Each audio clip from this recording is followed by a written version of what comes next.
Greetings all new Hammer, middle Hammer, and old Hammer folks. I am OldGrumpyWolf, and welcome to the Minibar Podcast. I'll be serving you up lots of awesome painting nerdiness, talking to other artists from around the web. But before we get started, I want to give a shout out to thebaselayer.com. Thebaselayer.com is a social media website that is specifically based around miniatures. There's no strange advertisements for toasters or just random crap out of China. It is just all miniatures that people paint. You can like, you can comment, you can follow people. Go sign up and take a look and see if you enjoy it. But for now, I just wanted to say this is actually the first episode of second season, and I'm really stoked. Like, I can't believe this is like in the second year. So it's really cool. I'm thankful for all the guests that I had on the first season. You guys were all awesome. I've got some really awesome people booked for the second season. I got to stop saying awesome. But to kick it off with a bang for the first episode of the second season, we have one of my favorite artists in the whole world, and I know you know who he is. Old school Games Workshop artist Mark Gibbons. Hey, how you doing? Hey, Mark. Thank you for coming on. Absolute pleasure. Now, like, I know you're from England, but you know you're based in LA. It's just south of technically Greater Los Angeles, but yeah, okay. Orange County, California. From Wales in the UK, which is England adjacent originally. Yeah, but I've been out here now for this is my 20th year. How did you wind up in LA? Yeah, it's a good question. I ask myself that frequently. Blizzard offered me a job, and Blizzard? Yeah, that was why I back in 2005, I think my old Games Workshop compadre Andy Chambers came out here to work for Blizzard on StarCraft 2, and I was sort of kicking around the UK, not doing bits and pieces, but not really committed to anything. And I happened to tell Andy that I sent Blizzard a portfolio like about 2 years ago, and I never heard anything back. And Andy, bless him, said, let me go and find out what happened to that portfolio. And it turns out it had been sat on the wrong desk for 18 months. Yeah. So he ensured it got to the right desk. And then I had a phone interview like the week later. And then I was out for an interview the week after that. Mm-hmm. So yeah, I've been out here since April 2006. So we're coming up on 20 years now. Oh, okay. You didn't work on StarCraft Ghost, did you? Oh, that was the job I was hired to art direct. Okay. But it took so long to get my visa through. Between me accepting the job and starting the job, Blizzard had decided to cancel the project. Yeah. So by the time I arrived, I was art directing Diablo 3. Oh, okay. Never had an interview with that team. The reason I ask is like a lot of the concept art for Ghost. I can't remember her name. It looked like your sketches and your style of artwork. No, I never did any art for it. No.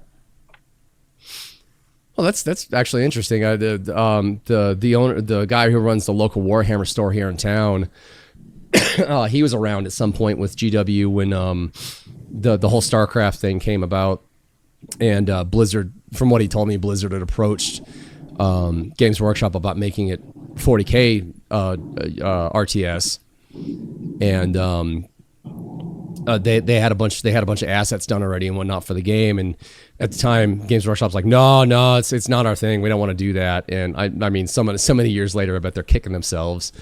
Well, I mean, maybe not so much these days, but certainly initially, I think, they were always, Games Workshop went through a phase of being wildly defensive of their IP. Yeah. Then they would give it away to anybody.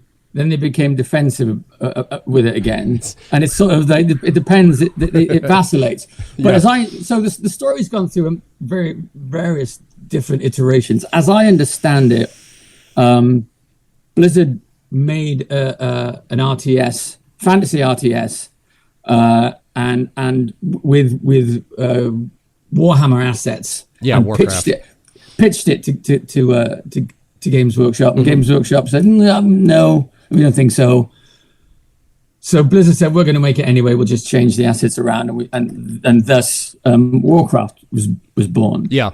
There have been over the years various clandestine get-togethers between the powers that be at both Blizzard and Games Workshop, shadowy meetings in sort of boardrooms dotted around the place to agree that, okay, well, we won't do this, if you don't do that. Yeah. So you've got to do this with your Zerg, and we'll do this with our Tyranids, and we'll be fine. we won't be. Nobody needs to sue anybody. The irony of it, the irony of the whole thing though, is like you had StarCraft 1, and then you had Dawn of War 1, and then you had StarCraft 2, and Dawn of War 1 was basically the way it played and the way it looked, and the 3D engine was like StarCraft 1.5.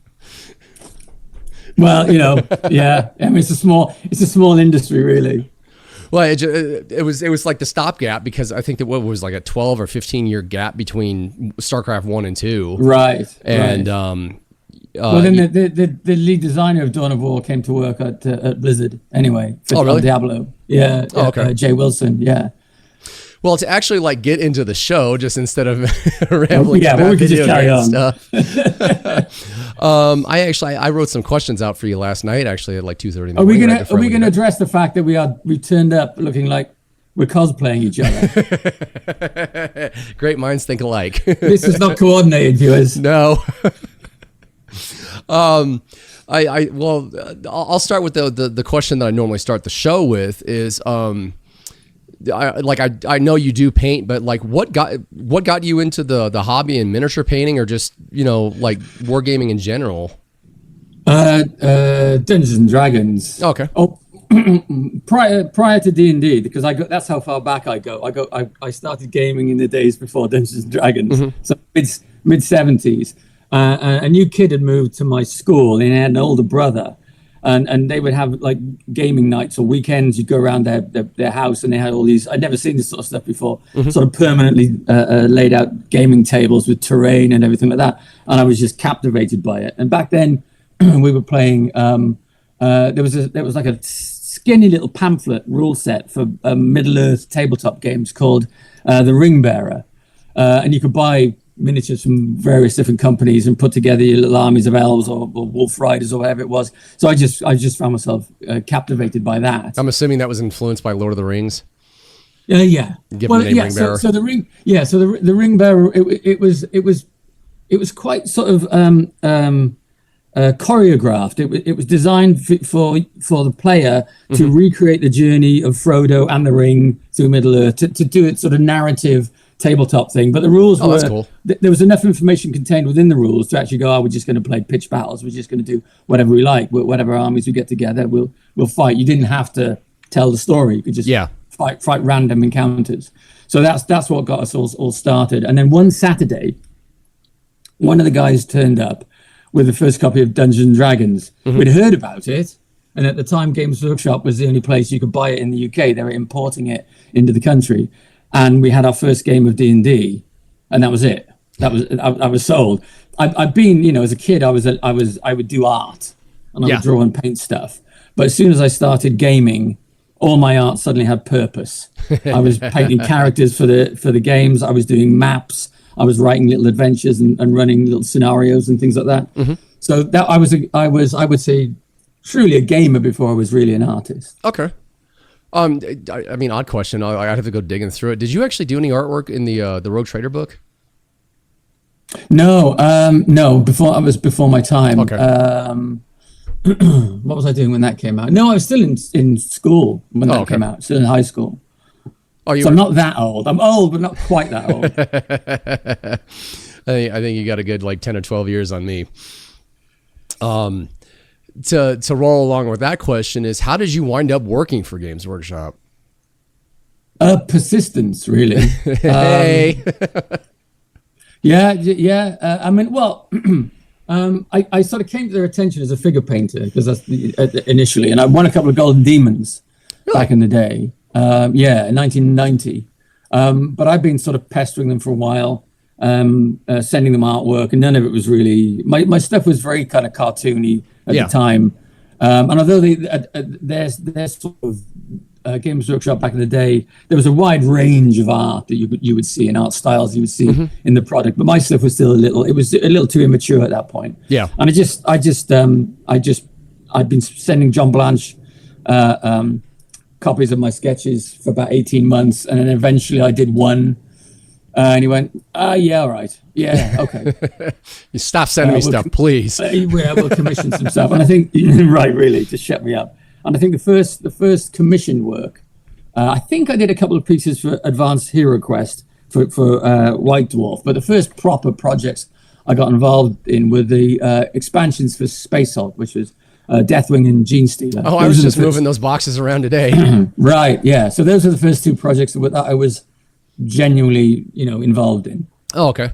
So did you do the cover art for the box cover for both games? No. It's just black and white pieces for the inside. Oh, okay. So like, yeah, you did you did that really cool one of the Grey Knight with his shield with the Magus putting the Force bolt around him and it blowing out another Terminator's eyes. Yeah, yes. The story of that piece, it took me 3 months to finish that piece because halfway through it, I broke my arm wrestling. And couldn't finish the piece. Can you stop breaking your hand? No. My arm got snapped just above the elbow. Oh, geez. And my dad, who's an architect, bless him, said, "Well, I can finish it for you. It probably won't be, quite the same." But I said, "I think they can wait." And once I explained to Games Workshop what was going on, they said, "Yeah, just when your arm's better, finish it up." That's a bit of a pickle to get in. Yeah, not my smartest move.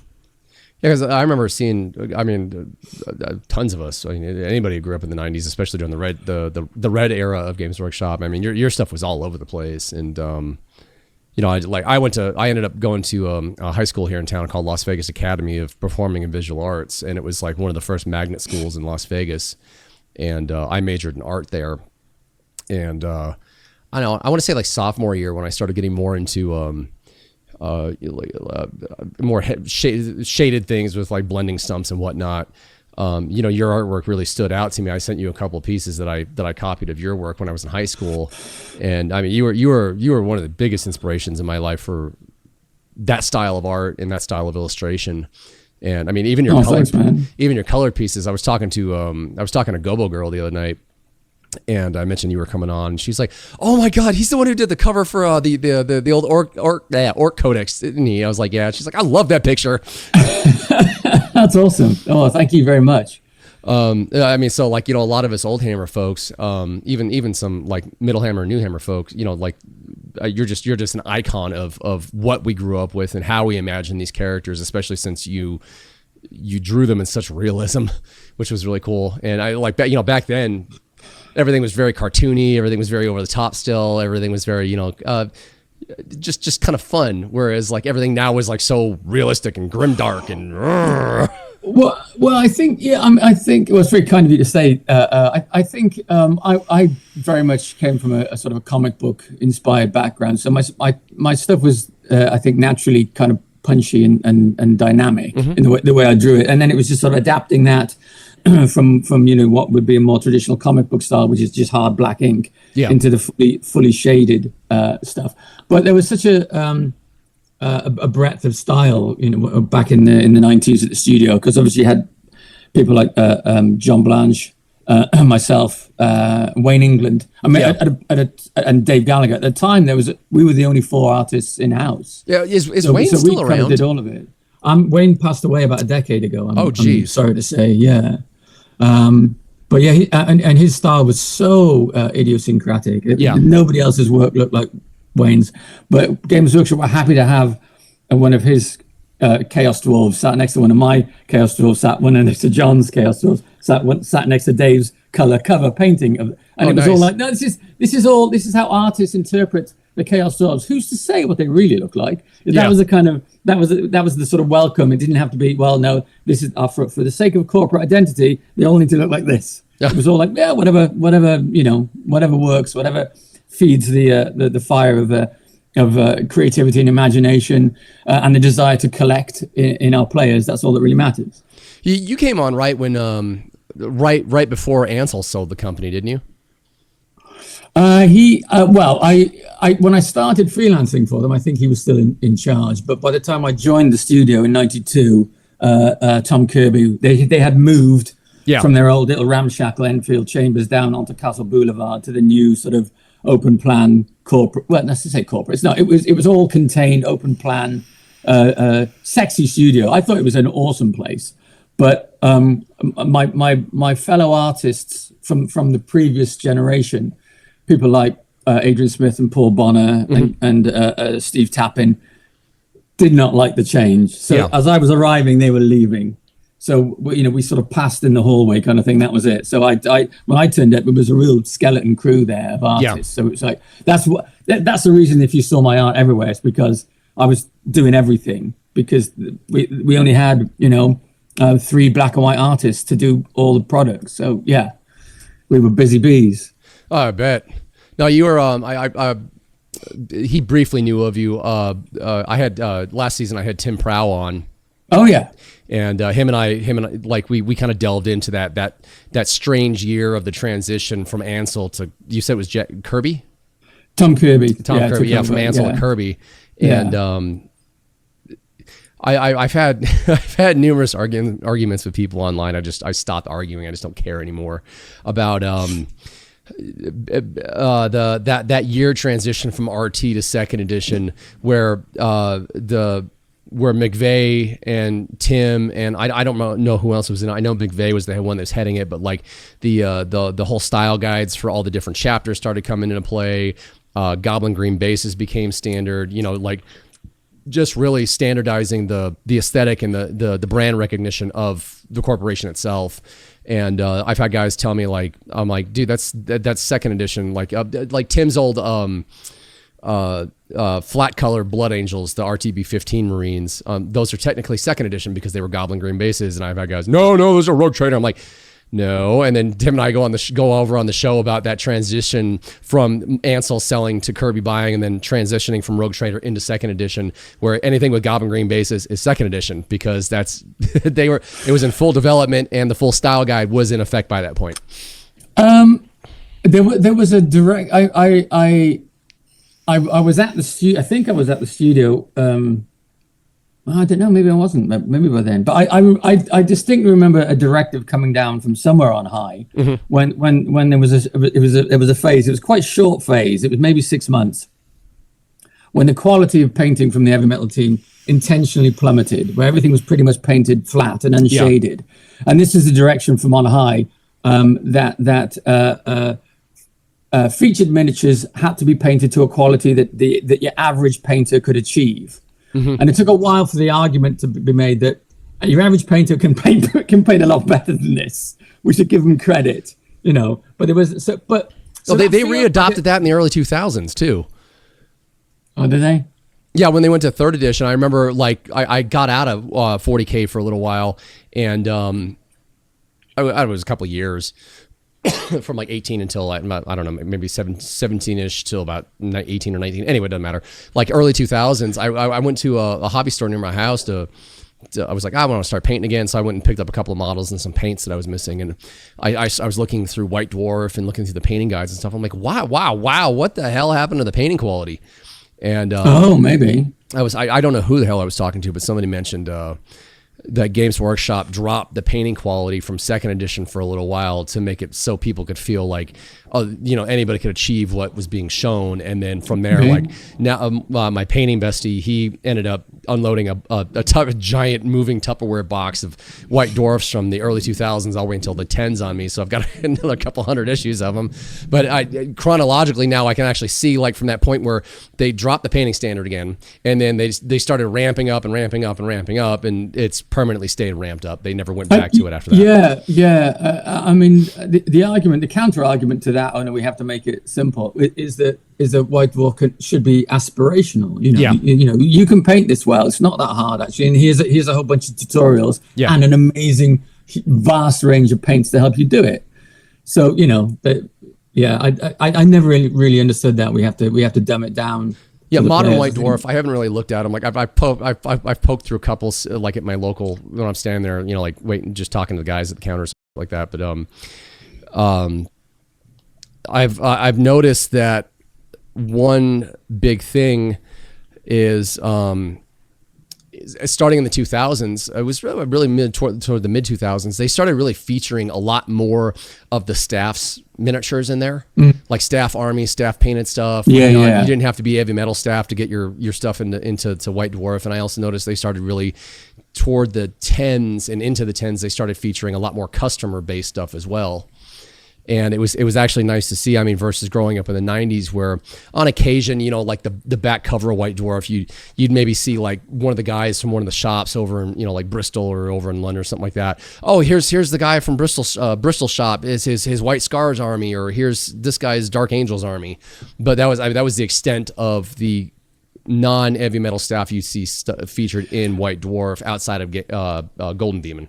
Yeah. It's always interesting to see, you know, as well painted as the heavy metal style miniatures are. Mm-hmm. It's always nice to see. Okay, I wonder what players are going to do with this. Yeah. I wonder what when the hobbyists or the sort of the competitive painters with all their peculiar techniques and interesting flourishes, what they'll do with these miniatures, because then you get to see the full range. I mean, I absolutely understand why the heavy metal style is the way it is, because I think actually for miniatures on a battlefield, for armies in play, that style with the bright picked out edge highlights and all that kind of stuff works really well at arm's length in potentially a dull lit room. Those look great. They really pop. But I mean, I want to see some interesting shading and some weird. I mean, you look at some of the guys that do the grim. What's the name of that particular painting? What, Grimdark? No, I'm trying to remember the name of like I think it's a YouTube channel where the guy uses adds hair. He'll shred like cotton buds. And make extra hair and strands of hair and add those to the characters and wrap tiny chains and stuff around them. Oh, it's amazing. I'll have to send you the link to it. Okay. And loads and loads of sort of enamel and ink, laminate oil washes and that kind of stuff. That you got that at the other end of the extreme. My personal preference sits somewhere between the both. I like that level of realism, but I also like to make a miniature that would look good on the table. Should I ever get it to the table? A friend of mine, she was supposed to be on last season. I'm going to try and record it. I've got like 2 more weeks to do it.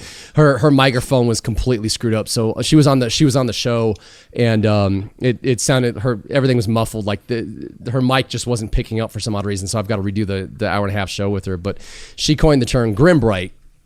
Right. And that's my style of painting, but I consider that's like the 90s style of painting.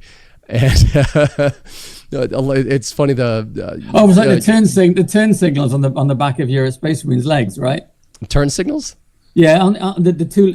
On the Primaris ones. Yeah, to indicate to the guys coming up behind him where they go right or left. Hey, if he's got somebody chasing him, he fakes him out and puts them on in the wrong direction. Yeah, there you go. I forgot about you mentioned that. Yeah, like you, like Tim and 80.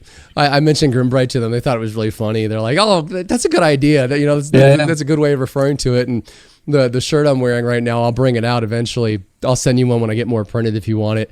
It says on the back, it says, "In the Grimbright future, there is only pigment." To dive kind of back into the questions again, I've always been curious. Like, I think I have a good idea, a good beat on what you use, but what mediums did you use back in the 90s for your artwork? Like, especially stuff that was in like White Dwarf and the codexes. Yeah, it started off just pencil, just mechanical pencil on paper initially, and then on artboard, and it'd just be everything from like a 2H, HB, 2B, 6B, just regular pencils. But once I started working for Games Workshop full time, and I had observed the reproductive process, where they would photograph the art, print it out, and then stick the print onto paper, and then that would go off to the printers. And I saw the sort of the degradation and the challenges in the quality transferring from an original shiny graphite pencil drawing and having to light that and try and get the light right and photograph it. I was chatting to one of the repro guys, and I said, would it be easier if I did that in ink? You know, if I made it proper black? Oh yeah. I'll do that then. So I just started for the deeper shadows. I started putting black ink in there, and then I started using like little black ink mapping pens in combination with the pencil on the figures, and eventually I shifted to a place where I was using liquid acrylic, which was like Indian ink, but non-shiny. So again, easier to photograph. And then pencils for all the subtle shading, and then ink washes as well. So ultimately, ink and pencil in combination. Yeah, I figured like a lot of your stuff, like the earlier stuff, was like graphite based, and then as Slowly, time went on, you got into using black inks and white inks. Yeah, well, I do. If I was doing white acrylic with black inks. Yeah, if I was doing like a full page character illustration that had a stormy or smoky background, you'd start with like diluted ink washes to build up like the gray shapes, and you do a couple of layers of that. And once you've got all your clouds or roiling or your sky burning, it's one of those two in Warhammer. It's never a clear sunny day. Then you unless you're on Ultramar, then everything's happy and rosebuds. Right? Yeah. Well, screw those guys. And then you start working on the figures, and then it would be a lot more sort of mapping pens and sharp little details. Yeah. I never got into using the whole ink thing like you did, but a lot of your drawing style I translated over to using pencil and graphite and blending sticks and whatnot. Yeah. Well, yeah, I mean, it goes back that way too, because really, I mean, there's nothing. It was just easier. It was quicker. It was easier to reproduce accurately with the technique that I was using. But pencil will give you exactly the same results. Really. What do you use for your colored stuff? That predominantly acrylics, but I also use colored pencils and inks. It was whatever got me where I needed to be. Okay. But the majority of it was just acrylics. Oh, okay. Yeah. Oh, that's pretty. But I would chuck them around a bit like oil sometimes. Sometimes I do some stuff with little trowels. Sometimes I do finger painting on rocks and stuff in the foreground or in the background skies. But then usually, because it was just, they were bright, they were robust. Yeah. You could build up layers and layers and layers. They'd dry really quickly as well. But sometimes I'd go over with colored pencils to add sort of texture or scratchy details.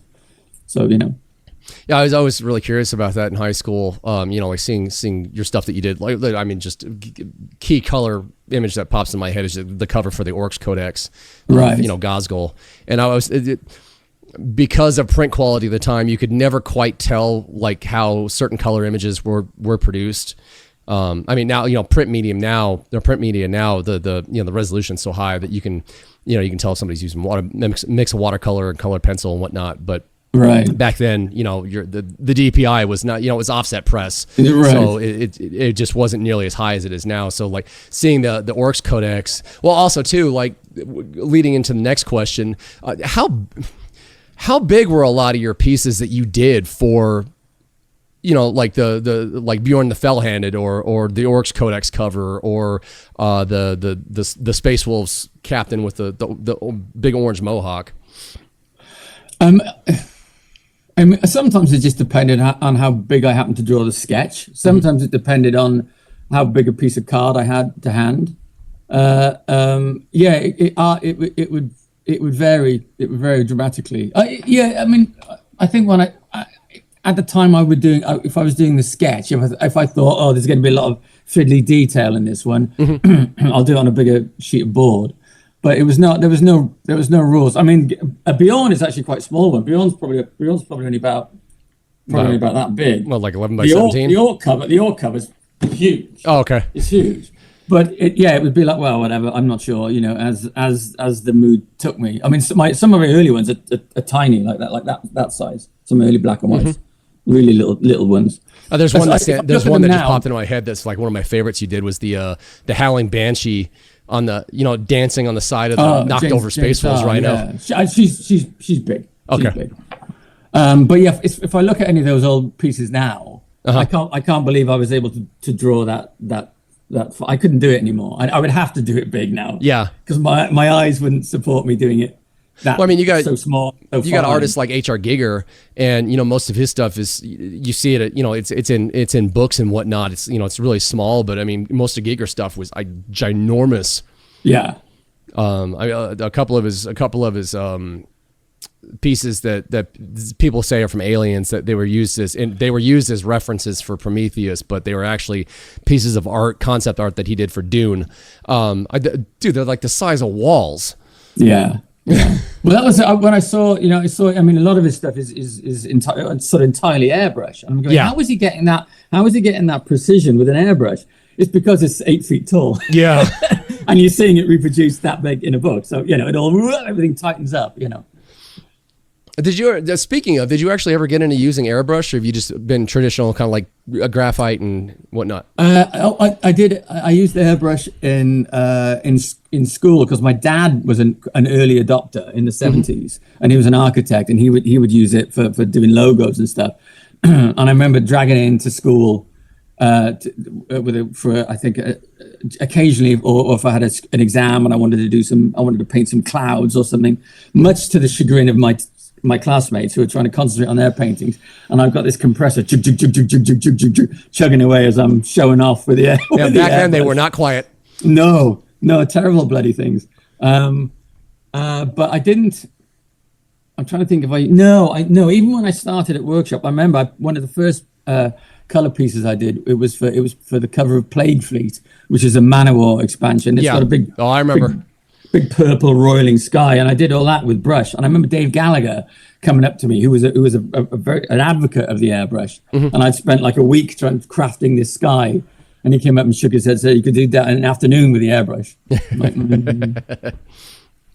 There was I remember when I was a kid, I got an airbrush as a Christmas present one year, and it came with a compressor. The compressor couldn't have been much bigger than I don't know, a shoebox. You turn that thing on, man, and you think the house is coming down. That little thing was just loud as hell. And now I don't know, I think the last time I went to paint night here in town at the local I go to 6 months ago or so, a guy had his airbrush down there and a little compressor with him, and he had the thing turned on, and I was like whisper quiet. I'm like, what the hell is that? He's, oh, that's my compressor. I'm like, yeah. My, how far we've come. Yeah, well, they've got tanks as well now, haven't they? So once they fill the tank up, it just sits there quietly till the tank empties, and then chug to fills it up again. So it's not even a constant noise anymore. Yeah. So it's more like air compressor technology. Yeah. Or like with air compressor tools and like garages and stuff.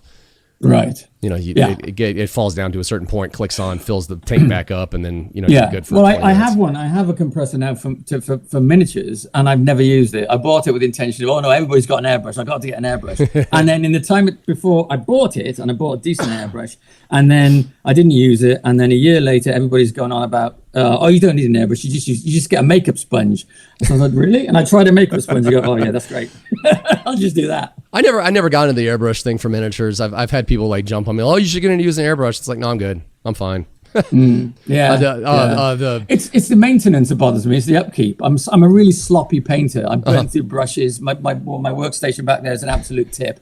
And the idea of got to clean needles, because I do remember that from the time when I did use an airbrush in my as a teen. Mm-hmm.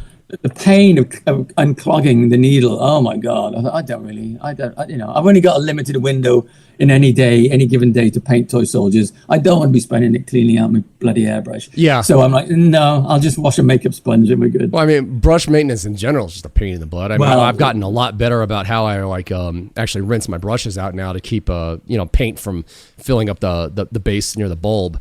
But I just actually 2 nights ago I just broke out a brand new detail brush. I'm sorry, small layer brush they call them now, from Citadel, and I think the last one I actually managed to keep since September.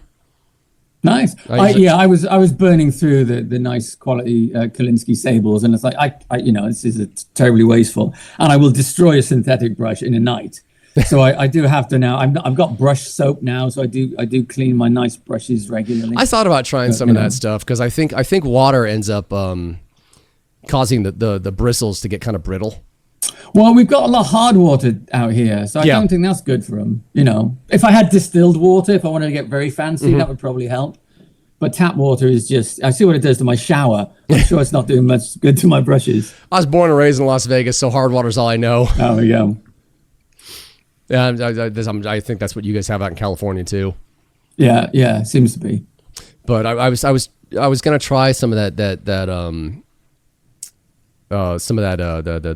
brush soap stuff to see if it actually. You get a little block of it. It'll last you a decade. I just want to see if it'll extend the life of the bristles. and keep some kind of moisture in them. Yeah. Or rather, maybe like lubricate them better.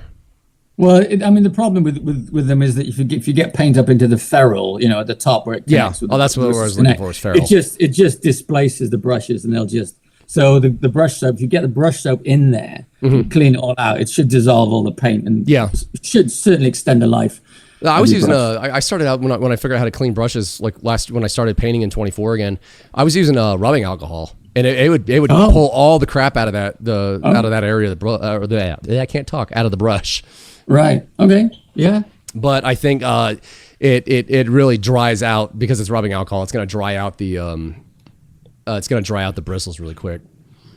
Oh, maybe, yeah. So, but the way I look at it, I've had a couple of people like, go, why don't you try this brand, like Artist Opus and da-da-da. I'm like, because I don't want to go spend like $40 on a brush to have it have the same lifespan as my Citadel brushes, which cost me $14-15 a brush, and I'm fine with that, because I live by the small. I use pretty much 90% of my work as a small layer brush, which used to be back in our day, the Citadel detail brush.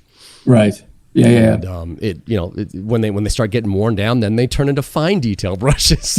Exactly. Yeah. Because they get so skinny. Are you weird tiny dry brush? Yeah.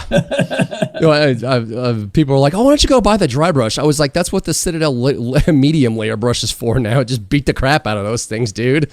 Actually the really, really cheap makeup brushes where you buy like 10 for $5. Yeah. That have got this really lovely soft rounded tips, which are amazing for dry brushing. Yeah. To kind of get back to your questions, when you left Games Workshop, did you get to actually take any of your art with you?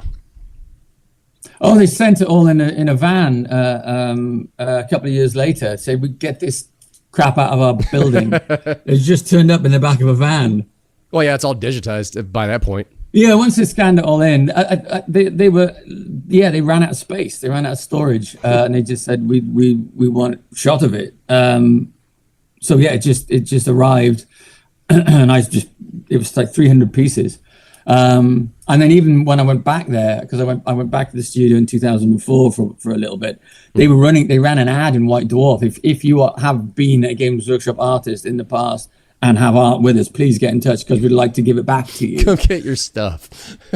Yeah, and then they decided, no, that was a terrible idea, and they wanted to keep it all. Excuse me. So I think now now there is no original art. Now it's all digital, so I don't know. Yeah. But they're not giving it back to anybody anymore. Have you gone down the great river of going to doing digital art? Yeah, all my stuff is digital these days. When I went to work for Sony, my portfolio at the time was all traditional. And after I'd started at Sony, they say, well, we'd love to send you on a 2-day Photoshop training course. And I was like, I grumpily agreed. And then as soon as I saw, what I could do with Photoshop, so even with my original concept art, you scan it in and do all this manipulation, all this color work. Oh yeah, that'd be easy. That'd be convenient. So I adopted Photoshop at that point. But up until maybe 3 years ago, I was still doing all my concept art traditionally. And then my thumb decided it no longer wanted to cooperate. Yeah. So I moved to fully digital. And it took me quite a while to find Photoshop brushes that behaved anywhere like my real pencil brushes. Yeah. They were, it's very easy to sort of recreate sort of useful color washes and stuff like that. But I actually get for the gestures of my pencil drawing. Yeah. To go from pencil on paper to stylus on glass that was a real struggle. I have at last found brushes that do like 90% decent fakery, of the real thing. So I'm okay with that now. I hope once my thumb has healed, I can go back to pencil, or at least have the option to if I want to. Because I can't, before I had my surgery at the end of last year, I couldn't pick up a pen to write a letter. I couldn't do anything. So that's how well I could, but it was very painful. I didn't enjoy doing it. No, I completely understand how you feel about, or what you're talking about with it's the tactile feel of, the actual pencil or graphite chalk, whatever you're using on the piece of paper or on the canvas that you're using versus, the pen on a screen. It's really hard to replicate that feeling. I was trying to, my gal's daughter, she has an iPad with a sketch program on it. Right. And I was like, hey, can I mess around with that? She's like, yeah, here, go ahead. God, it was the strangest feeling. Well, I've heard the Apple Pencil on the sort of latest iterations of iPad is really good. Yeah, she had a screen cover on it to make it feel more like paper, but it was just right. It's weird because it's not paper, it's not pencil, and there's still, no matter how fast it's gotten, there's still lag. Right. There's still that slight lag of when you change your pressure on the pen, or as you're dragging or sketching lines. Well, you still got even if it's microscopic, there's still a distance between the tip of your stylus and the end result. You're still going through at least one layer of glass. You know what I mean? So that's and it's like the slight displacement you have to kind of account for. Yep. So it took me a long time when I first started using Photoshop to get to anything that looked like what recognizable to me as my work. Yeah. It looked like a comic book artist's work that I didn't know. Yeah. Like, hang on, how am I drawing like somebody else? I'm still just drawing my stuff.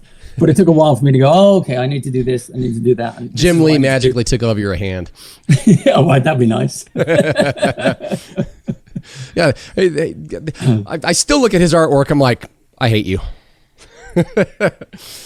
My taste, Jim and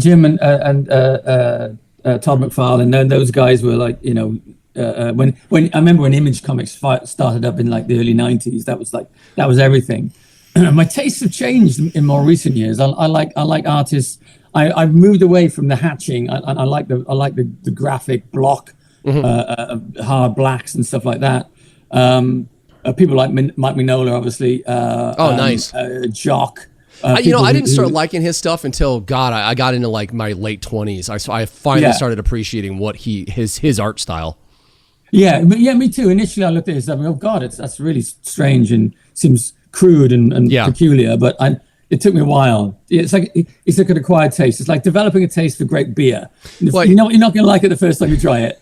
It's almost like it's the same thing with Sam Keith. Like when I was a kid, I liked his stuff, but it was so different. But now that I'm a lot older, I really appreciate his just very gesture-based drawing, and he doesn't complete all his lines. It's just Sam Keith is Sam Keith, and those artists that you mentioned, Image. We're going back to when I was a kid, and I loved Image Comics, and I've like half my comic book collection is like number ones and special editions. I've actually got issues 1 through 8 of Gen 13 hanging on my wall right next to me. Nice. But no, it's weird how when you get older, those artists that were the non-traditional artists you thought were kind of strange at the time, but as you get older, you actually start appreciating that more than the the common style of whatever was popular at the time, just because it was so different, and it's still, it withstood the test of time really well. Yeah, I think they're timeless. I think they're artists that exist outside of their own time, and when you see them, another one that came up in conversation the other day was Travis Charest, who is just there's a fineness to his lines and the choices that he makes. It's like, wow, it elevates it beyond comic book work. It's like this is almost too, I don't want to say too good for comics because I love comics, but it's just like, wow, this is the fact that you have stepped down from Olympus to join us, Immortals, on the comic book plane. Thank you very much. Well, I feel that way about Mignola. I feel that way about Mignola these days. So No, it's kind of like just pop back to GW. It's kind of like Jess Goodwin. I mean, to me, like his sculpting and his artwork, he's just, that man was meant to do that for a living. And you look at his, I forgot who I was talking to about it, but you look at his Mark 7 Marines. I mean, all the Marines that are on my display right now are his. You look at his Mark 7 Marines from second edition and late Rogue Trader. You look at his stuff, his Eldar stuff from late Rogue Trader and second edition, and it's just so timeless. Well, that's it. Yeah, his Eldar, the reason those miniatures stayed in production as long as they did was because they didn't need fixing. Well, I mean, they just resculpted a bunch of them, and then it was just basically like an HD update to his original model in the first place. Well, there you go. Well, that speaks volumes, isn't it? Yeah, it's he got it right first time. That's it. Yeah, Jez is. I'm not saying unsung hero because I think he's sung, but he deserves as much credit as John does for sort of defining so much of the imagery of Games Workshop. Yeah, I know, like a lot of people are going to hate me for this, but like I was never able to get into John Blanche's artwork. Like I respect him as an artist and like what he's done, but I don't like, maybe it's just his style to me. I was never able to get into his art style and his miniature style or his painting style. And I know, I'm sure that like it's blasphemy to some people watching the show, but I mean, like you are my top tier for artists, and now it's like seeing more of like Jess Goodwin's actual like concept artwork for like his original stuff from Rogue Trader, his like how his stuff for when he redesigned the Space Marines in 3rd edition, 4th edition, and then even his modern stuff for his sketches for his Eldar. It's just like, I don't know, I guess that style more saying more to me than John's did. Well, and John can run the absolute gamut. I mean, you know, if you look back through his career, he's done everything. He has done the highly detailed, you know, if you look at some of his pencil stuff from sort of 2nd and 3rd edition, I was aping his style very much so. And I think the stuff that people find a little bit more controversial is the sort of a lot of the very loose gestural stuff that he was doing later in his career, which was always meant to be sort of concept stuff. It wasn't. And John himself would say none of this stuff was meant to be published in books and White Dwarf. It was meant to be given to miniature designers and other artists as a source of inspiration. But I guess when you got pages and pages of fill of rule books, you'll put in any art that's available to you. So I mean, I understand why some people don't like John as an illustrator. Yeah. Some of his work doesn't resonate with them as much as other artists, or certainly art that is meant for illustration. Yeah. You know. So. No, I give John credit though in that, like, you know, John's style is John's style, and that's all he's done his entire life is his style. You know, he's been very adamant about, and now very, very much appreciated for just being John Blanche. And I will, again, like, I respect the hell out of him as an artist, and I wouldn't say anything negative about him. But one thing I really appreciate about him is John's style was John's style, and he never deviated from it. Yeah, I think that there was a perfect moment in time when you know, John and Rick Priestley and Brian Ansell as well, you know, said, okay, well, we're going to define our own fantasy universe, and it's not going to be Tolkien-esque. It's going to be something references at other periods in history and other times, and pull that together. And when that all first came together, they created a kind of unique brand. So I think it's and it stood the test of time, and over the decades now has become more sharp, more refined, and everybody now knows when you say a Warhammer, what do you mean? And everybody has an image, and they recognize it, and they understand it's a mixture of John's sort of artistic flourishes over Rick's historical reference and John's historical understanding too, and Jez's as well, because that's one of the things that unites the creative heart of Workshop back in the day, was it was all very grounded in history. You know, that's where they drew so much of their inspiration from, and then rolled over with all the great fantasy of the sort of the 20th century, all the great novelists and the great all the wonderful bits of imagery and ideas that all got rolled in, and then wacky stuff like 2000 AD, and just, you know. Oh, I've actually got a stack of those graphic novels in my storage room.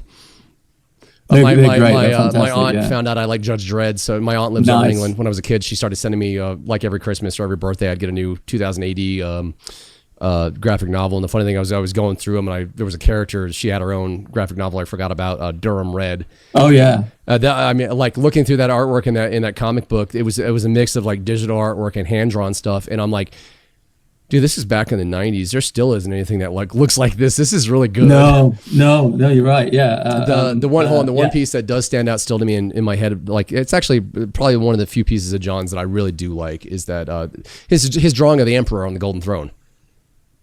Just like leaning forward, and all the stuff coming out of his head and everything. He's like, you know, and I mean, it's just that's kind of the epitome of grimdark and the Emperor. Yeah, for sure. And there's rumors that the Emperor is now stirring. I mean, I guess they want to move the narrative forward. Yeah, well, technically now we're in the 42nd millennium. Right. So I guess I've been hearing rusings and rumors and whatnot that the Emperor GW's talking about bringing the Emperor back in the next, like, I don't know, 5 to 7 years. And I was like, that makes sense, because, you know, you got to move the narrative along. It's you can't stay stuck in this same thing. Well, I mean, it would. I suppose that would justify a new edition. I don't think they need to bang them out as often as they do. But if they say, "Hey, we're waking the Emperor up," I go, oh, "Okay, that's good. That's a good enough excuse." Go fetch the Emperor poking stick. Yeah, wake up. Yeah. Wake up. What and another question for you that I came up with was I can't do the English. What illustrative work are you doing in current times? Well, I have a company, a little studio that I'm part of, based in Edinburgh, Scotland, called Rookery Publications, and we're doing building our own RPG universe called the Coiled Crown. We've got a couple of projects in development there. We've got we re-released we did a new edition of Dark Deeds, which is a game I made a decade or more back with Andy Chambers. It's a card-based game, but we put it out independently back in the day, and we partnered up with Modifius, who's a big UK publisher, to put that out about 18 months ago. We're currently we're hoping for a second edition of that, or second print run of it, at least. And we've got a follow-up game in development that we'd very much like to get out. We are negotiating with a licensee at the moment. I can't say much about. Okay. Last year I did a bunch of work for Trench Crusade. I was about to ask you if you actually got involved with Trench Crusade. Everybody did. We all got sucked in. The wormhole that was Trench Crusade dragged everybody out of the woodwork. Yeah, it was fun. It's fun to do. Some of the I'm not big on the infantry, but I like a lot of the demons that they came up with for Trench Crusade. I think they're really unique and really creative. Yeah. Mike Francina's got a very strong vision for that world, and obviously it's fired up minds all over the place. So that was a pleasure to work on. Yeah.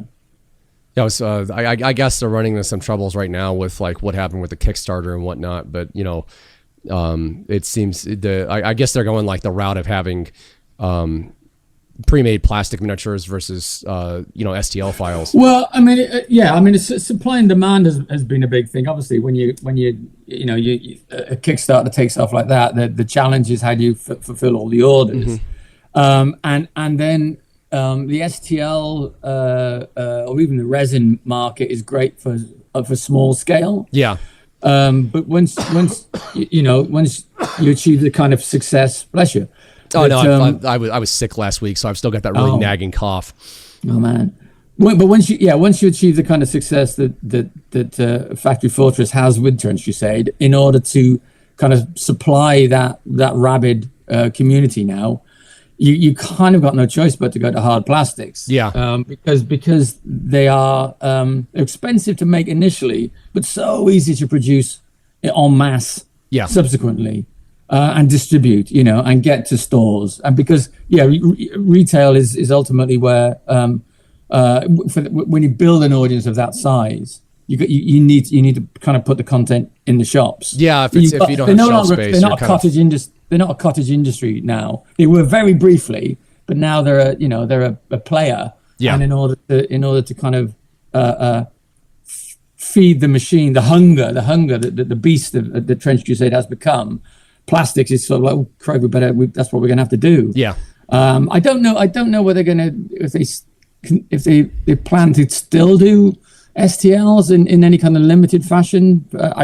I don't know. I couldn't speak to that. I think the plan is to go fully plastic, but I'm not a spokesperson for the company. I can't tell you. Well, hopefully they've got the budget to actually recast or actually cast a lot of their initial STLs into some sort of plastic form. But then again, plastic form is a whole different ballgame with how the plastic moves through the molds, how the miniature is situated on the sprue for when you put it together. So you don't run into the god awful things that Games Workshop did in the 90s. Yeah, I assume that will be on the itinerary to kind of remake the original miniatures for hard plastic. I assume so, but I imagine they're also probably very keen to push forward with lots of new stuff. So I don't know. Speaking of such things, I don't know if I showed you what I painted up for Christmas or if you saw what I painted for my gal and the kids, but what I painted for Cal was a Space Marine Kirby. So boy kid, I painted him this like astronaut cat with his little octopus buddy, and then for girl kid, I painted her. For Pepper, I painted her this small bust. It was maybe about 10 millimeters bigger than a Primaris Space Marine, but both the I call him Space Pickle because I painted him like one of our cats, but Space Pickle and the bust were actually injected resin. And good Lord, I mean, modern injected resin, blows away anything I ever touched in the 90s. I just the sheer level of detail, the fact that like they're not having problems with bubbles and pits anymore. How Games Workshop still produces forged fine cast is beyond me because that's garbage. But Space Pickle and that bust, just absolutely perfect surfaces. The crevices for the detail there, it was on point with like a metal model. Oh wow! Yeah. I've seen there's a whole bunch of those studios now that do specialize in resin. Obviously, you've got the STL community, and then you've got the resin people like Creature Caster and stuff like that. Yeah, who do I'm talking about actual cast resin and not 3D. Right. Yeah. So I don't know. Yeah, the high end resin stuff, and certainly even like the big box games now, like the ones that CMON have done, historically or did, where the quality of the plastic miniatures was bendy and pretty ropey early on, but that seems to be sort of marching through the improvements as well over time. So it doesn't always have to be hard plastic sprues. I think high end resin pieces are equally, as you say, if the quality is there as well. I think that what people love about plastics now is the adaptability, right? The customizability, the kit bash, the encouragement for the kit bash. So that's always going to be. I don't miss cutting metal models up, man. Oh man, cutting and pinning. Somebody made a comment on my Kirby Marine saying, "Oh, well, you should have put a Kirby head on him." I'm like, dude, this is a metal Mark 7 model. I'm not going to sit there with a Dremel tool and a bunch of green stuff. Are you kidding me? He's like, "Oh yeah, I forgot this is metal." Yeah, sawing bits off, and if you got a multi-part kit, a big monster kit, you got your pin vise, and you're there for like hours. Just drilling a hole to stick a bit of brass rod in. How short can I make this rod so I don't have to sit here for 3 weeks? Modern kids, modern hammer folks, they have no clue. I listen to people complain about having to clean mold lines off plastic miniatures now, and it's like, dude, that mold line is tiny. And the whole thing isn't miscast. Go back to the 90s. When you want to get like the new Marnius Calgar that just came out, and there was like 16 blister packs of them on the shelf, and you had to go through all 16 of them to find the one that wasn't miscast. Yeah. Otherwise, you're gonna be sitting there with a file and green stuff for the better part of a week. Not good times. No, I don't. As much as I love metal models to death, there's just certain aspects about them I don't miss. It's getting really dark in here. Shall I put some lights on? Oh, you can. Well, I can. Your image is coming in fine with your. I'm assuming you're in front of a computer monitor. I've just seen on the screen there. I forgot that it was going to get dark during this conversation. Oh, come on, man. We're gothy and like rock. Yeah, true enough. We like that kind of environment. True enough.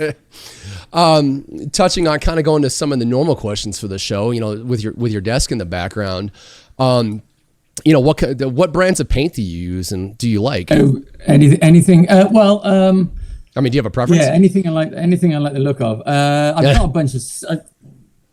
I've got a load of Citadel stuff up there. I got a ton of. Old Citadel or new Citadel? Both. Okay. I still use Devlin Mud.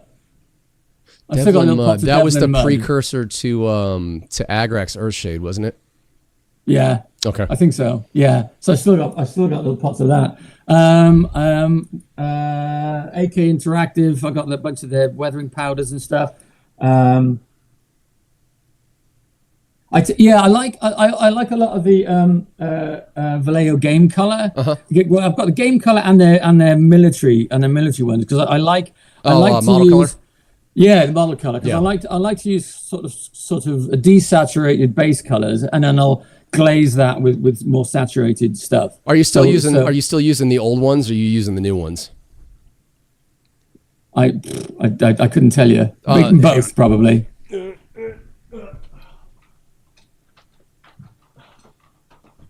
Okay, so that's the old formula, Right. and then that's the new formula. Yeah, I got both of those. Okay, because the new formula is it's different. I'll give it that. Right.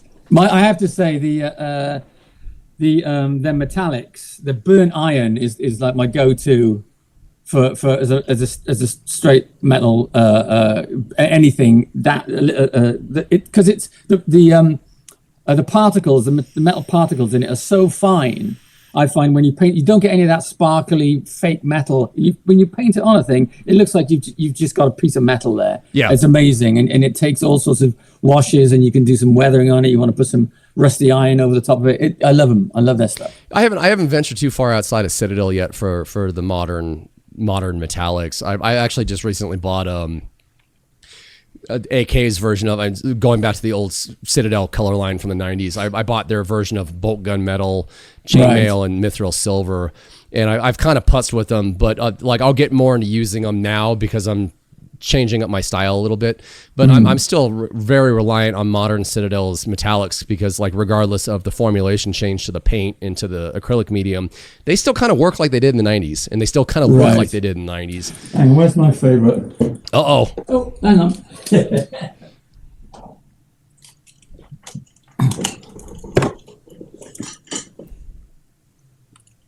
Hang on, who's this one? Yeah. no, over there. We're backwards. Is that Vallejo? It's Vallejo. That's Vallejo burnt iron. Okay. Is my go-to. But they do, yeah. So it's formulated for airbrush, but it's actually fine to use with a brush. You don't need to blow it through an airbrush.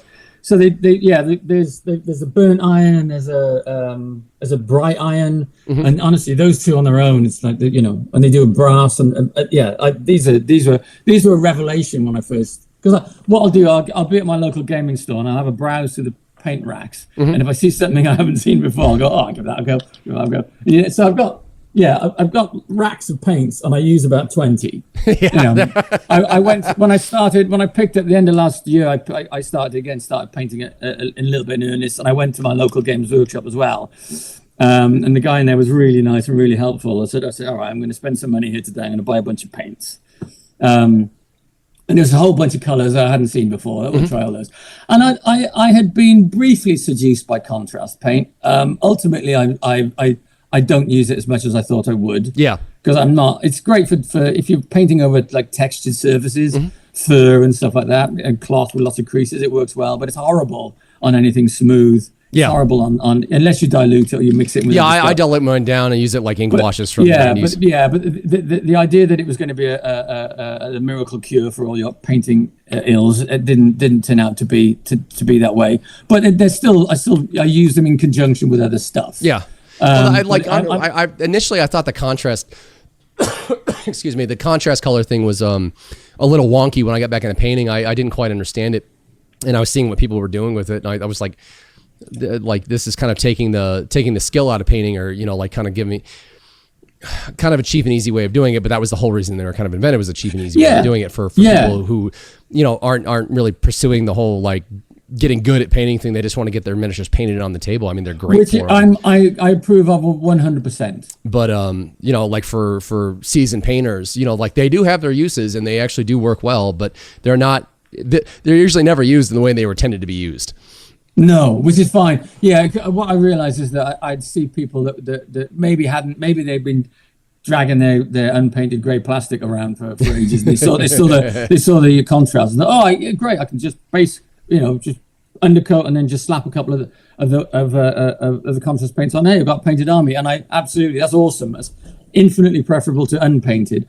But what I realized is everybody's army then started to look the same because the way those paints dried, they look like pre-painted plastics, right? Yeah. They had that sort of pastel mottled finish, and like, hey, it's better than gray, but it's still like, yeah. If you're a competent painter, you know, use them with caution and use them with all the other stuff as well. Yeah. And I think once people realize the limitations of contrast, they're like, oh no, these are really useful. These are cool. These are really useful, but I'm not going to rely on them. I'm not going to paint Space Marine armor with contrast paint.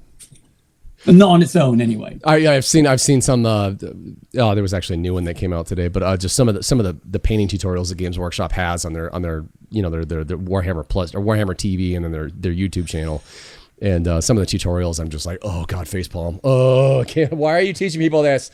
But there's been a couple where they have actually used like contrast paints for Space Marines. I'm like, I can't do that. How do you? No. They're actually the latest one they just released this morning was how to quickly paint the new Titus, and they like fully assembled it. I'm like, oh my god, no, no. Like there's areas in that model like fully assembled you cannot reach. I mean, it depends on them. I don't mind that. I don't mind putting together a complete miniature and realizing there's bits I can't paint, because I tend to approach painting miniatures as if I was illustrating the character. Yeah. And if the thing is deep under shadow and I can't get my brush or my makeup sponge to it, I'm like, that's fine. It's base coated. It looks great. It looks fine on the table. Yeah. But there's a little part of me going, well, I can just squeeze a little bit of a highlight in there. But I don't feel the urge to paint it all as if it was brightly lit all around. And if stuff falls into shadow, I'm like, that's fine. It's in shadow. Yeah, it's fine. my last guest, the last episode of last season was Duncan Rhodes, and him and I were talking about that. He pre-assembles pretty much most of his stuff.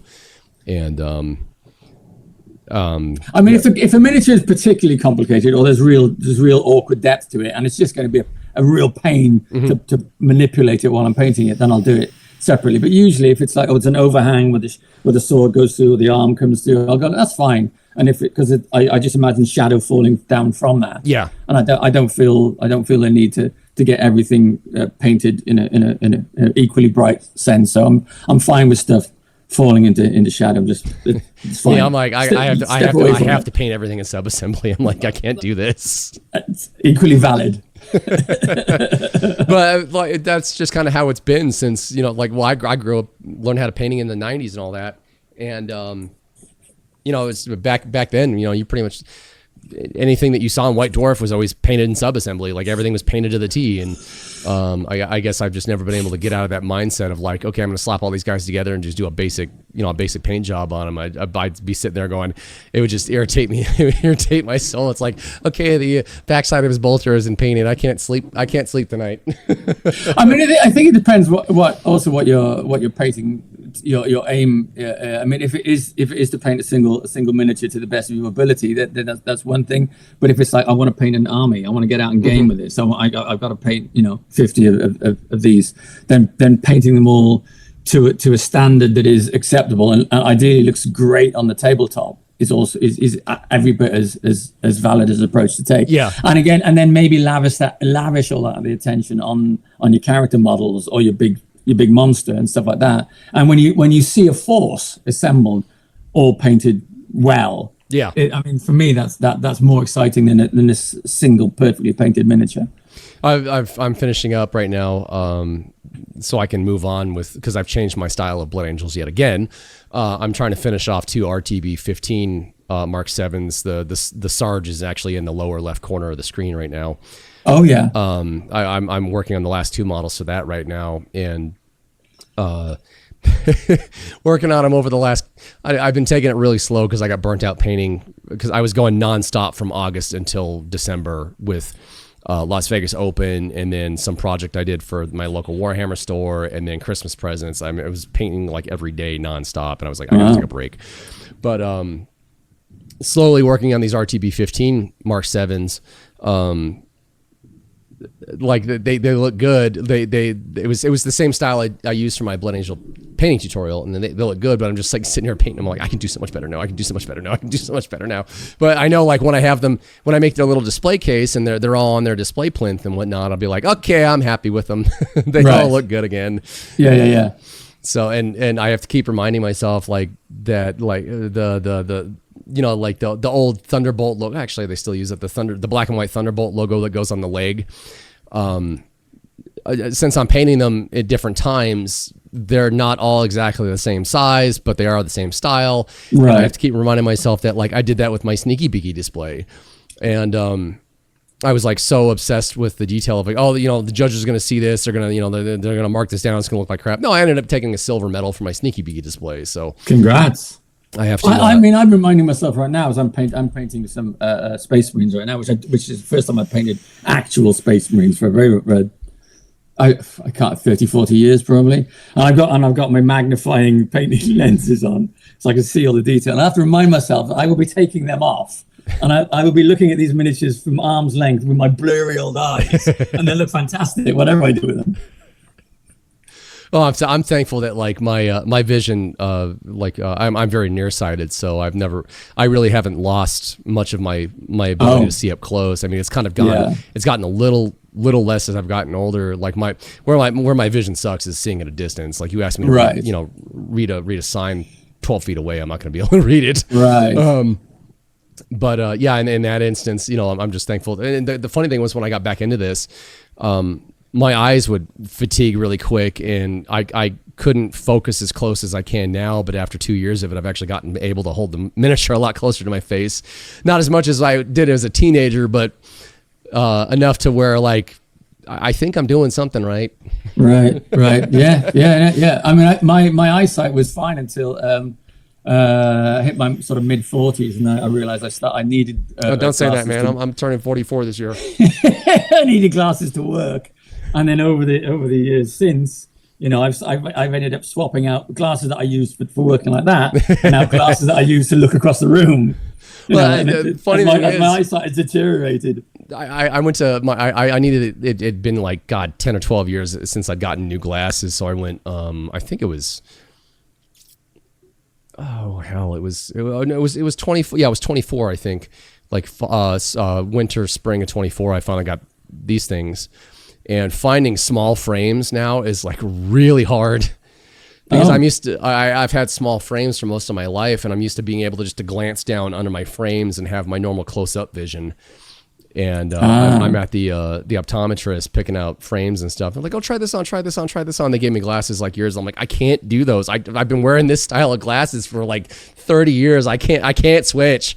Oh, they don't really make small frames anymore. I was like, okay, do you know anybody who has a bigger selection? Oh yeah, Eyeglass World, like right over by Target. So I went over there and they actually had these. So I bought 2 of these. Nice. Yeah. Oh, getting old's fun. Most of the stuff in here, like most of my questions are really geared toward painting.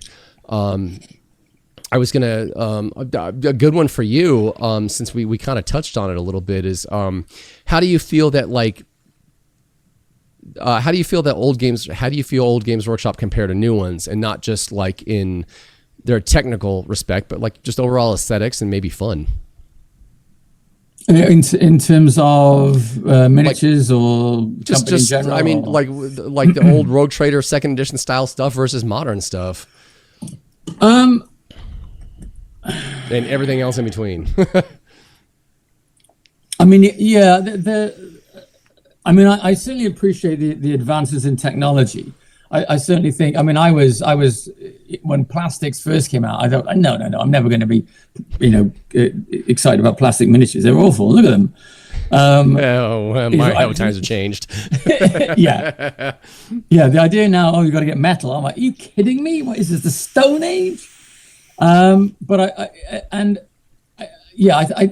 terms of aesthetic, I think because you can do everything and can do anything doesn't mean that you should. And sometimes I see miniatures and I think, well, I wish they had held back a little. I wish they'd shown a little restraint there.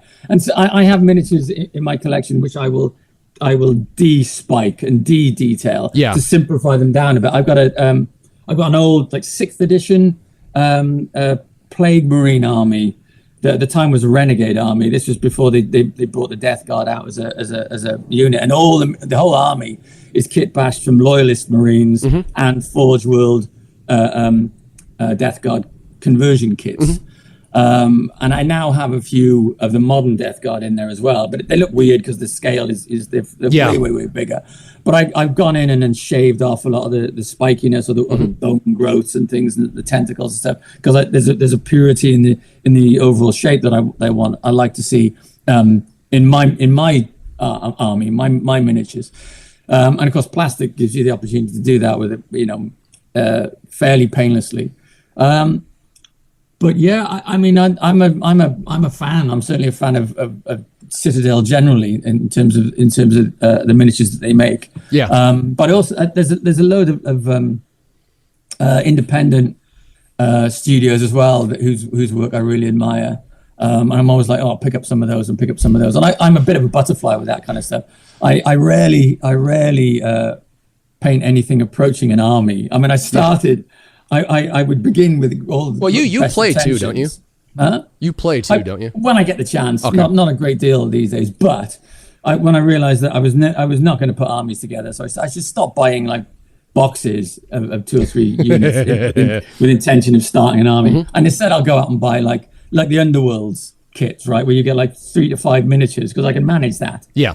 Have I painted a single Underworlds warband? No, I've got like 8 boxes up on that shelf there. They're just fun to look at. 2 of which I've opened, one miniature of which I completed.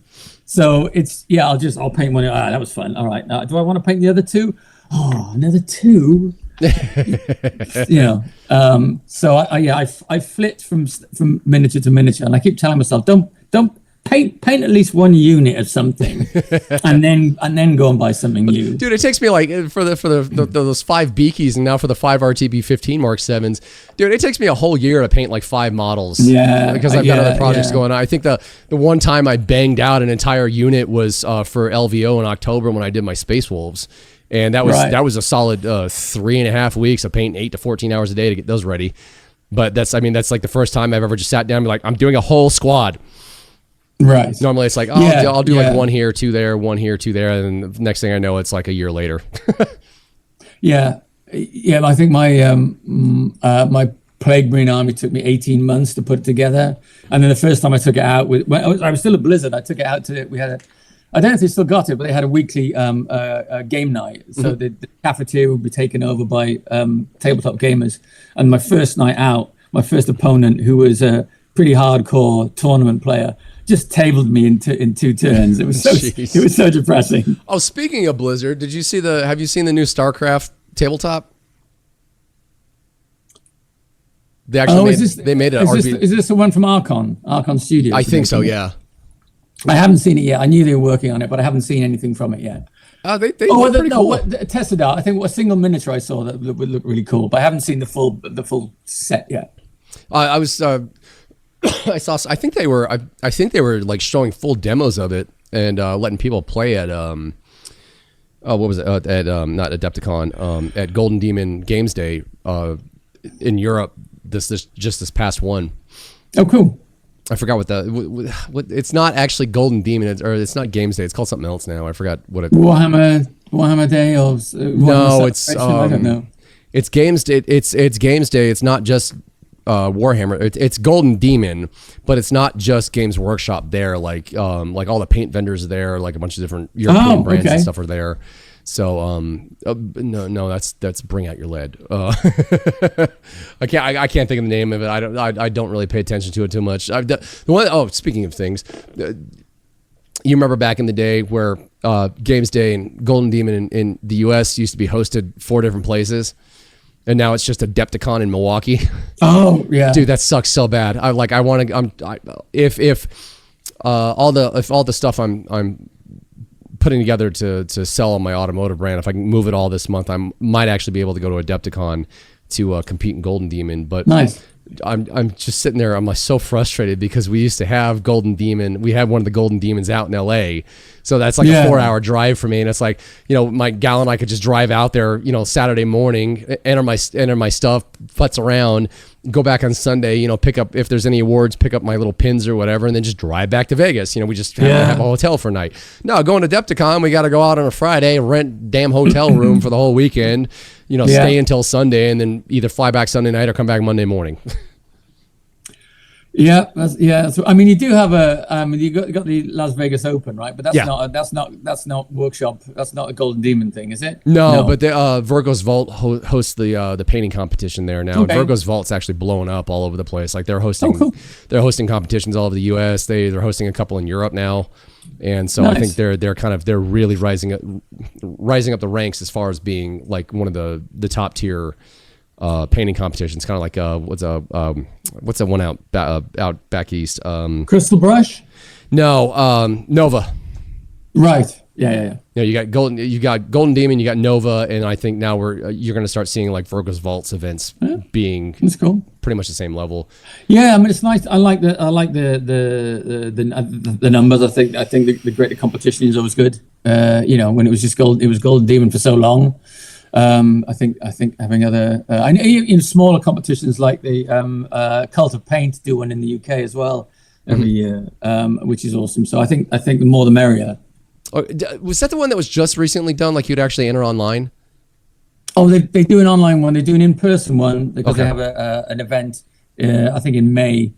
In the UK, and then they did an online one as well. I think the end of last year. Yeah, I just learned about the online one last month when people started posting, their placing or winnings or whatever, and I'm like, I need to do that. Yeah, those guys are cool. So it's kind of weird to thinking back, so long ago, like when you started working at GW and got into all this stuff, and even when I got into it in the '90s, like how massive it's gotten compared to what it was 30 years ago. And it's kind of like a global phenomenon now, and especially with 40K becoming almost mainstream.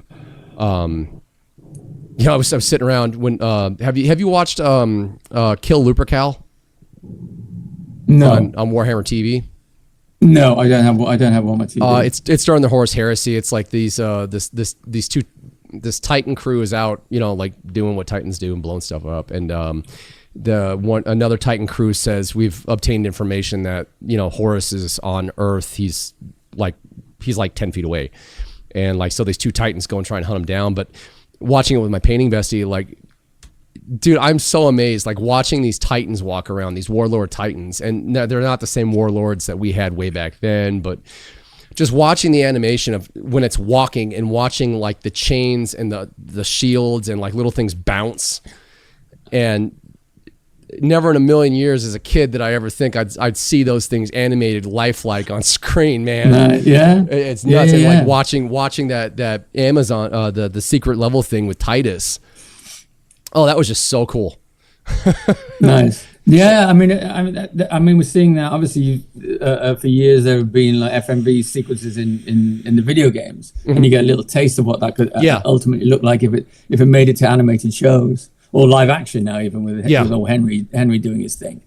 I'm curious as to what that's going to turn out to be, because I mean it's been pretty hush hush. Like there hasn't been anything leaked about it. I don't know. It could be glorious. Could be. It's still weird to me though. Like I still can't adjust to Primaris Marines, man. Like that's not a Space Marine to me. Like Mark 7 and Sneaky Beakies, those are Space Marines. Well, for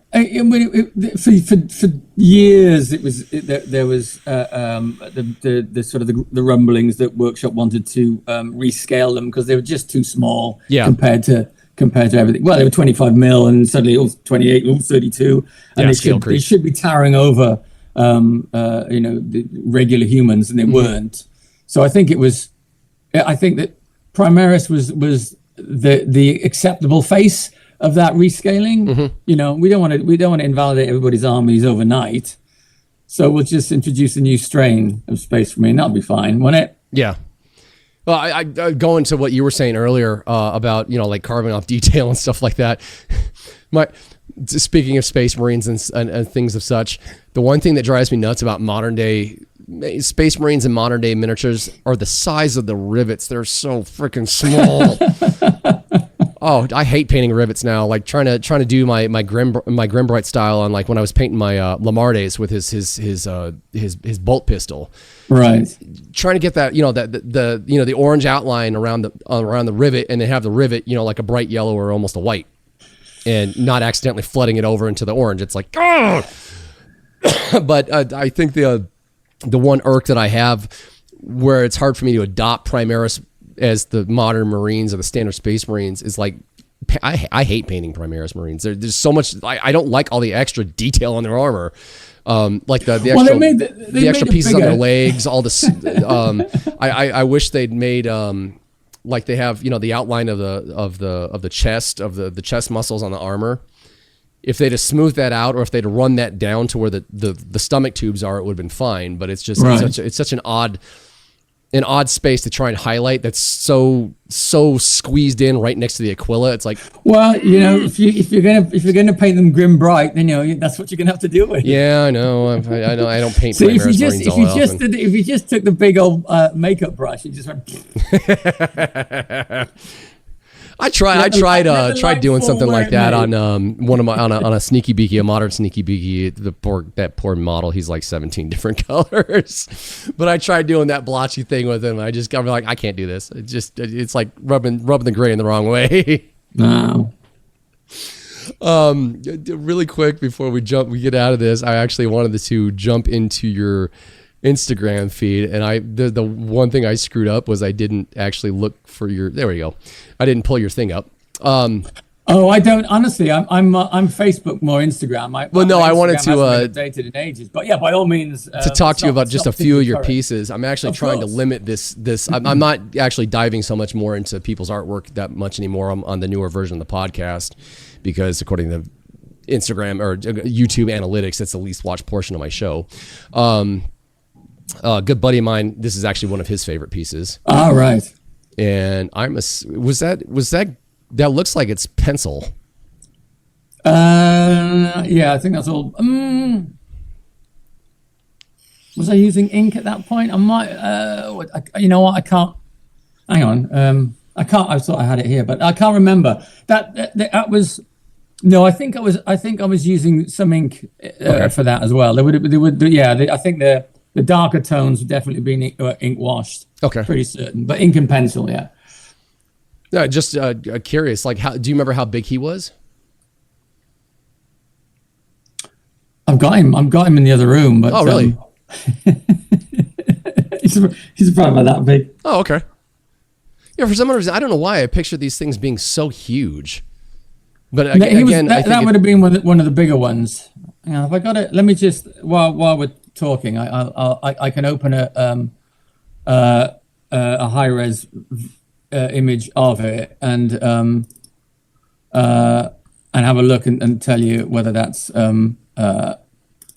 pencil or pencil and ink. I think it was certainly one of the sort of crossover pieces as I was moving from all pencil to something else. Mm-hmm. I would certainly say the Eldar kind of. I think I definitely started doing a second edition Eldar artwork all pencil, and then moved to ink and pencil during the process. Mm-hmm. Eldar swooping off. Where are you?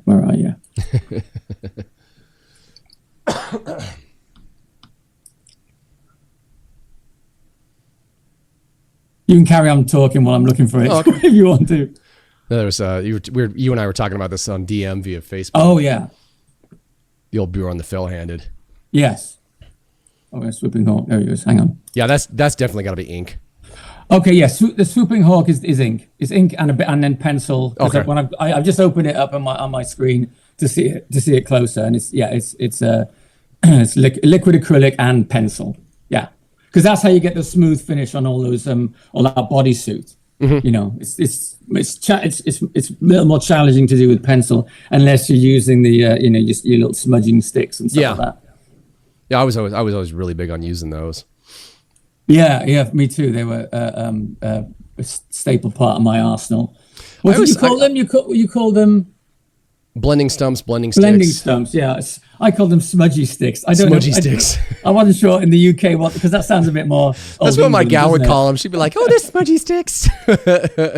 I don't remember. Yeah, the compressed paper. I always like the one thing I always really enjoyed doing with those blending sticks was I was always really big on actually using like graphite sticks or graphite for my stuff. And what I would do is like on a separate piece of paper or in the corner of the drawing, I would just like lay down a really heavy circle of graphite, and then take my blending stump and get the tip of it in there, get some of it in the blending stump, and actually sketch with the blending stick. Oh, nice. Because I mean, certainly that swooping hawk. The vapor trails coming out the back were done with that. oh, okay. We're done with it. I would have scribbled some cloud shapes, and I'd have gone in with the blending stump and and smudgy stick, and just gone smudged it all down into those trails as it went away, for sure. The thing I loved about using blending sticks for sketching was that, like, because you weren't chewing into the paper, it was really easy. Like, if you made any mistakes or you wanted to get rid of sketch lines, it came right off the paper. Yeah. And like I wish I could get McVan here to talk to him about it, but like one of McVeigh's most iconic miniatures, and I didn't know you actually did an illustration of it. Oh yeah. The illustration came before the miniature. The artwork was done before Mike Perry made the miniature. That was quite a rare thing, but I think I got to the point where Workshop trusted me enough to kind of do double duty as illustrator and concept artist for certain pieces, and the Bretonian book was one of those. So the Green Knight and the Fey Enchantress were two pieces that I did prior to miniatures getting sculpted. You don't have it on your Instagram, but like one of my favorite pieces you did was the Witch Elves. The one with the white hair that was just like yeah, the glam 80s glam. Yeah. I ended up I didn't photograph it. It's somewhere in my art box, but I actually ended up copying her face on a piece of paper. Nice. And is she not on there? I thought she'd be on there because she's no. It was a full color piece. There she is. Oh, there's the one with a that might not be mine you're thinking of then, because there's the witch elf there, the one witch elf I did. I can see in the bottom left corner. No, it was a full color piece you did. That's not my. That's not. It wasn't mine, you. Then. No, that was the Dave Gallagher cover. If you're thinking of, I think. I'll have to go. Like it was a cover of White Dwarf. I'll have to go dig it out. I think I've still got that issue. I did a Marathi painting for Black Library, but no, if it's with the big white hair. Yeah, and she's got barbed wire in it too. That's Dave Gallagher piece. Oh, okay. Yeah, they actually. I don't know if like that piece was inspired by, or if the miniature was inspired by the piece. They actually Games Workshop made a miniature out of her. Right. I don't know. I mean, sometimes. I mean, usually the miniature would come before the artwork, just because of the way production worked. You needed to get even though turnaround time for metal miniatures was only about 3 months, you still had to make sure you cast enough miniatures prior to release. So you would you have to fill the vats full of lead, ready to roll. So the miniatures tended to get sculpted in advance of the art. I mean, even then, occasionally the artwork would come first. I mean, these days now with plastic, the lead-in for plastics is like 18 months. It certainly was when I was there last. So with the concept art and the sculptors had to get made way in advance of the miniatures ever coming out. But it was a little bit looser, a little bit more seat of your pants back in the 90s. Yeah. Well, and back then, like. Casting sculpting a miniature and casting a mold of it didn't take long at all. It was just about building the volume up prior to release. And now it's I think it takes for a mold to be properly cut, it's usually about a week and a half to 2 weeks. Right. It just the machining involved is nuts. Oh yeah, for sure. And there was Bjorn the Fell-Handed, and I'm guessing this is some of your Wizard or your Blizzard era stuff. Yes. Yeah.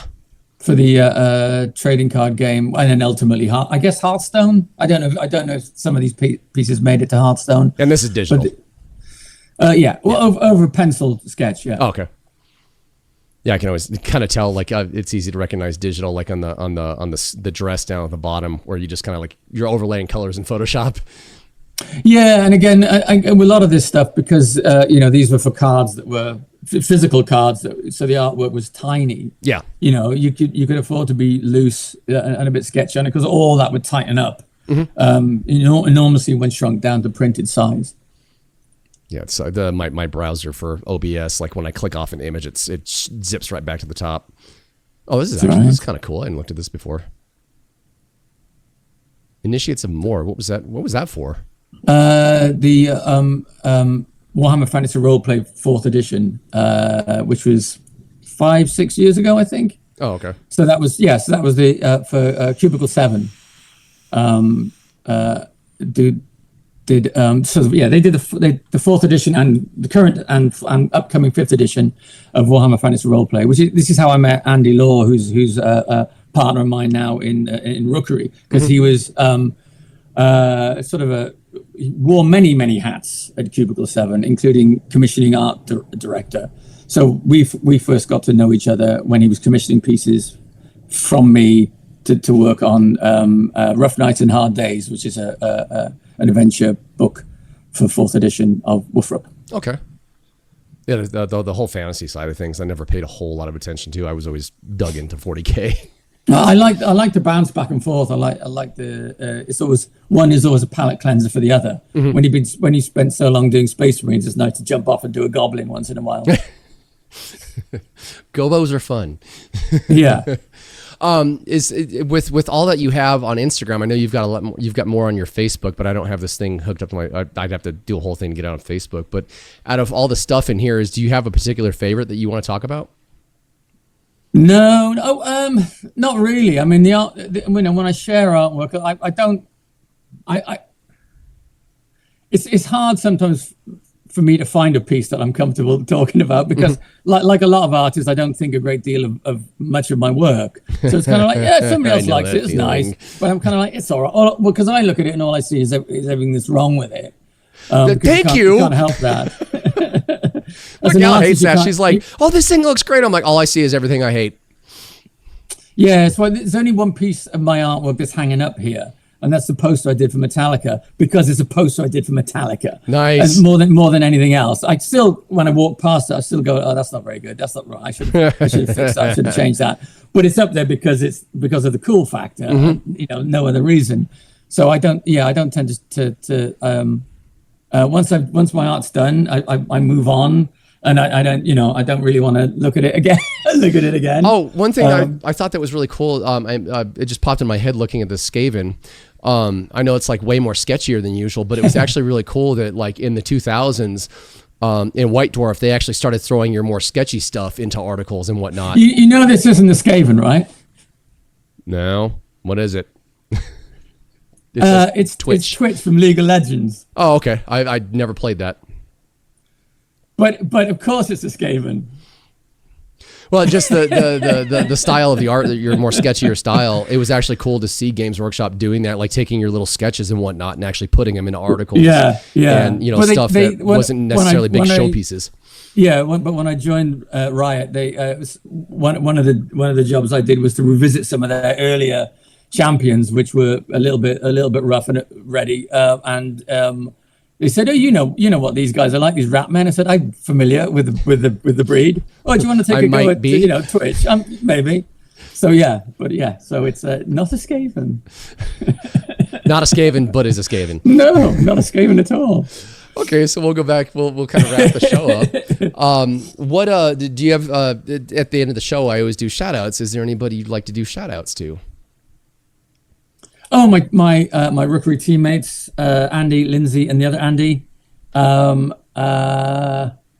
else do I want to shout out to at the moment? And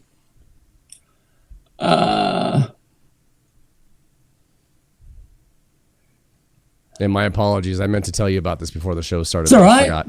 No, I mean, who else am I working with? Oh, my buddy Graham McNeil.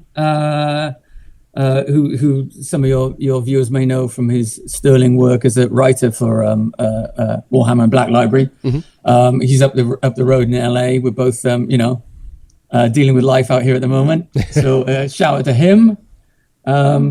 Shout out to my buddy Ben, who's an art director from Blizzard days, and a confidant and an ear that is easily bent when I've got complaints to make about the state of the industry. Family, all the family, friends back home, all the indies out there, all the independent tabletop studios, all the ones away from the giant the handful of giant corporate entities. All the ones are out there making their own magic. Props to you guys. And there's a new tradition that I have on my show, and at the end of the show, it's the mystery question, and the mystery question for you was left by Duncan Rhodes. Oh, the mystery question for you is, what is your favorite video game? Of all time or currently? Yes. he didn't specify. That was just the question. I know that's a hard one because we're like music people. It's like, what's your favorite album of all time? Dude, I can give you 5. Well,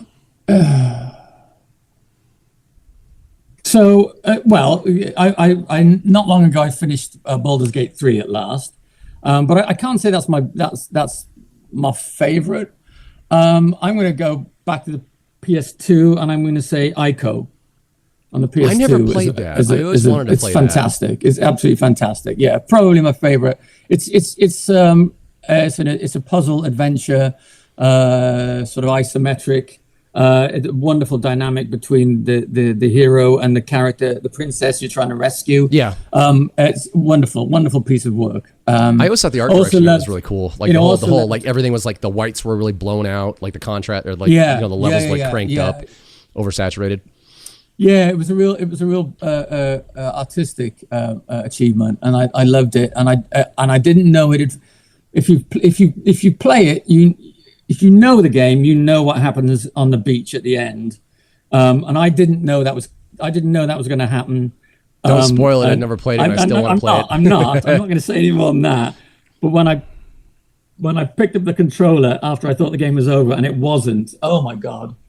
So yeah, Ico, because it stuck with me all these years. Okay, fair enough. I've actually got a PlayStation 2 emulator on my computer, so I can play my PS2 games again. Yeah. And they made millions of them, so I think I need to go on eBay and buy myself a copy of that game and just get lost in it, because I don't think they've converted it over to PC format yet. I don't know. But yeah, that as the one. I mean, obviously, I could say. Certainly, Resident Evil through the years has been fantastic. I loved The Last of Us. I loved Half-Life. The Tomb Raiders. The first few Tomb Raiders were amazing. But I'm going to say Ico. I was a Silent Hill person. I had a hard time getting to Resident Evil after the second one. I'm like, it's a science experiment gone wrong. It's lost all meaning to me. I like Silent Hill because it's like, no, it's this town that shows you your own personal hell. It's just evil. And the aesthetic of the original art direction from the original Silent Hill, or the Silent Team Silent, was just so cool. I mean, like the costumes are like the creatures with like the stretched skin, even Pyramid Head. You don't know if he's actually wearing leather or if it's skin stretched over. It's very like Hellraiser Cenobite-ish. Yeah, for sure. I think of the Resident Evil 4, I actually went out and bought oh God, what was the console? The Nintendo. Was it the Dreamcast? No. The GameCube. I can't remember. The Cube. Yeah, GameCube. Yeah, I went out and bought the GameCube just because Resident Evil 4 was an exclusive, on that console, and I was not disappointed. I love that game. Okay, cool. Well, I'm going to wrap up the show. Stick around because I want to chat after the show. So I'm going to wrap this up. Thank you, Mark, very much for coming on. It was an absolute honor to talk to you, dude. Like, I know they say don't meet your heroes, but I think I've actually met one that I really like. That's very kind of you. Bless you, man. I've spent most of my life admiring and adoring your artwork, and so have so many people. I can't do English tonight. So have so many other people, and I think this is. I think a lot of people are going to enjoy hearing this because, like, I was just thinking about it. I don't ever recall seeing a picture of you in White Dwarf, so I had no idea what you look like. Oh. Back in my glam days, they did illuminations, and they stuck a picture of me looking particularly hairy in the early 90s. But I could just see you in 80, like wearing like 80s metal wigs and like spandex. You can find those on Facebook. Oh no. Okay, so I'm gonna wrap this up. Thank you guys for tuning in. I hope you enjoyed this episode, the first episode of season 2. As always, I've got a new episode coming out every other Tuesday, and I will talk to you guys in a bit.